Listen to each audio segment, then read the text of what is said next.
New media in everyday life means exactly what it sounds like. Before creating this video, I didn't realize how dependent as a society we've become on new technology. Media all around us actually has a name. It's called the ubiquity of media. I literally wake up at 4 a.m. every morning to so many notifications, and it's because of the current media. One of the features I think we take for granted is mobile privatization. This means being able to connect with anyone around the globe. For example, I can talk to my buddy who goes to school in Utah in real time, and it's not a hassle for either of us. Media technology has become an empowering force and tool to help us fight the capital. The example I thought of was when millions of people were freaking out on Twitter when they found out Netflix was removing the famous sitcom show Friends. People expressed their opinions about it on the social media giant, and 24 hours later, Netflix paid AT&T $100 million to keep the show on their streaming service. Crazy. Understanding new media can be a bit difficult, but it's actually pretty simple. Take convergence, for example. The best way I can describe convergence is your smartphone. What I mean by that is you can call, text, order an Uber, use it to unlock transportation, an alarm clock, email, a map, and really the list goes on and on.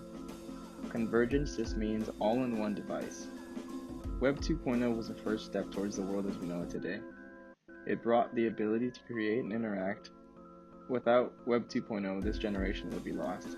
Google wouldn't be the lifesaver it is today, and you wouldn't be able to comment on anyone's pictures on Instagram. There was an interesting activity that we did in my media class, and it was centered around polymedia. The point of the exercise was to focus on why we use different forms of media to communicate. For example, if you're asking your professor for an extension on a paper, you're going to email them instead of calling, obviously to avoid the pressures of face-to-face and real-time. As revolutionary as new media has been, there is a dark side to it as well.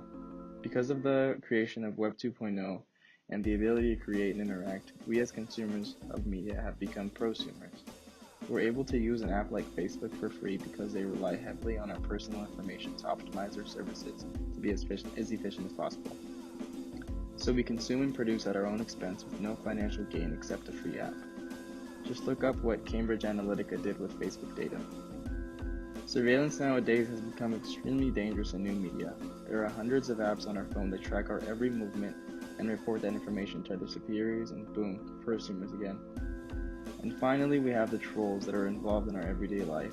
The spam mail and spam DMs, they're really the worst. But if we are smart with our use of Web 2.0, the benefits greatly outweigh the negative, and thus the importance of new media in everyday life.